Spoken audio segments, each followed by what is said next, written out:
Formula ఈ car race అంశంలో case నమోదై 7 నెలలు గడుస్తున్నా విచారణలో మాత్రం పురోగతి కనిపించడం లేదు. ఫార్ములా ఈ కార్ రేస్ అవినీతి జరిగినట్లు గత డిసెంబర్ 19న ఏసీబీ కేసు నమోదు చేసింది. అయితే ఇప్పటి వరకు కేవలం ప్రాథమిక విచారణ మాత్రమే పూర్తయినట్టు తెలుస్తుంది.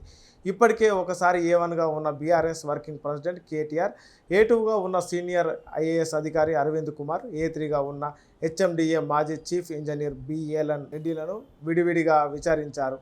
మరోసారి విచారణలకు హాజరు కావాల్సి ఉంటుందని అప్పుడే చెప్పారు. అయితే 3 నెలలు గడుస్తున్నా ఎటువంటి విచారణలు జరగలేదు. ముగ్గురిని ఒకేసారి విచారించారని ప్రచారం జరిగింది.